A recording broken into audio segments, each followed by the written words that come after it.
Hey guys, my name is Ryan, welcome to HitScan and welcome to another Omen video. Proud sponsors of the Overwatch League and of course the PC providers over there too. We're in the off season of the Overwatch League, it ended last month, but I did want to highlight Sombra. To cut a long story short, in between the end of the Overwatch League and now, we had the Contenders Gauntlet, which was the best teams in Contenders from regions like NA, EU and of course Korea, battled it out to decide who was the best Contenders team. The final was between Element Mystic, which is a Korean team, and Atlanta Academy, which of course is NA. In this game, we saw a lot of Sombra, and the compositions that we used for Sombra were fairly interesting and actually broke through what we would deem meta with Orisa Sigma, Reaper, /Mei, Doomfist, whatever. And of course, the supports being Lucio Moira. Not only that, Sombra recently got buffed onto the live servers, and whilst it hasn't really done much for a pick rate at the moment, we all know that Sombra doesn't really need much in order for her to become meta, and I do think that she's got very scary recently, and I really wanted to highlight it, to the point that I think we might see it in the World Cup. So of course we're going to look at the game between Element Mystic and Atlanta Academy, but I also did want to highlight Doomfist very quickly. Doomfist was nerfed on the live servers while Sombra was buffed, but I do think that Doomfist is still going to be popular and still played quite a bit, just because of how good he is against barrier metas. From what I've spoken to with other pros that are playing in the World Cup, it's generally going to be similar with what the tanks are running. We haven't seen Roadhog pop up at all really, no Diva or anything. It's mostly still going to be Orisa Sigma, but of course it does depend on maps and maybe the secret compositions that they're going to use. My point being is that the main tank line is still most likely going to be double barrier, which means that Doomfist is always going to be good against that. The nerfs that he got was to his charge up time with his rocket punch and also the shield that he gets back from his passive, but realistically I don't know if those changes are enough to stop Doomfist from being played in these specific scenarios. So whilst I did say that Sombra is a little bit better, we did need to highlight Doomfist's nerf. But of course this isn't the first time that we've seen Sombra Doomfist being used in a composition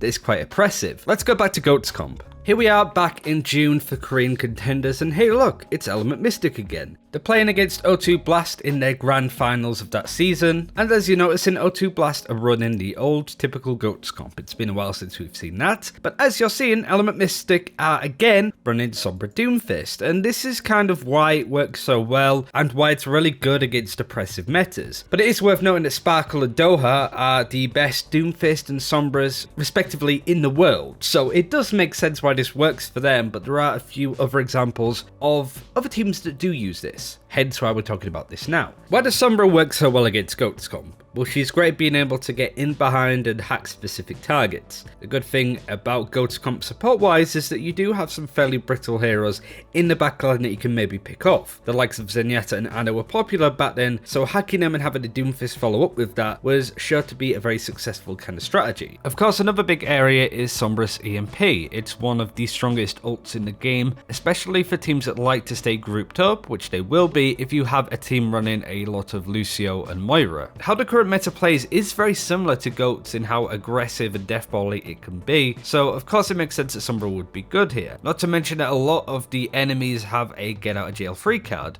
Doomfist can like uppercut, give himself a bit more shield, Reaper can reform, make an ice block, Moira can fade, Lucio can boop, Sigma can suck, Orisa can fortify. Everybody is something in case they end up in a tight squeeze. So having EMP not only shuts those down, meaning that they don't have any defensive mitigation, but also destroys any barriers in the way, which is great if teams are running Orisa Sigma. So when it comes to how impactful an ultimate can be, again, EMP is at the top of the list, more so than anything else right now. But most importantly, I suppose it really causes a lot of discomfort for the team that's been affected by the Doomfist and the Sombra. You see throughout the game with O2 Blast that O2 start changing to pretty interesting stuff, such as Winston Diva, in a way to sort of get away and get around the Sombra Doomfist the Element Mystic are running. If you have the coordination and you could follow up on specific targets, then that's where Doomfist and Sombra work really well. Hacking other targets and having Doomfist follow up, or just, you know, going to be assassins together, picking off targets very quickly in your own little dive group. That's how it was successful back then, and that's how successful it is now. It's worth adding that this wasn't used all the time by Element Mystic. They switched to stuff like Pharah, Bastion, Reaper. They used a lot of the DPS options. It was mostly on Control that we did see this combination really showing how strong it is on the likes of IK second world, for example, Element Mystic ran Bastion and Pharah because Bastion Pharah is very good there, and ran some more typical stuff on Horizon Lunar Colony for 2CP. But Sombra was used nonetheless. It makes sense where she's been used on Control because it's a very scrappy, brawly kind of composition, and the term brawly has been used to describe where the meta is going right now, that we're seeing less of the likes of Bastion as an example. A little bit more Pharah, but going off some of the pros, I won't mention who, because of like Overwatch World Cup strategies. But now would be an ideal time for Sombra to come back. She recently got buffed, and the tank lineup of Arisa Sigma is a little bit weaker. It might give Sombra a little bit more wiggle room. But why are you mentioning this now, Ryan? The Gauntlet is over, even the Overwatch League is over for quite a while. Why mention this now? And that's because there was a team last year in the World Cup that did run an awful lot of Sombra,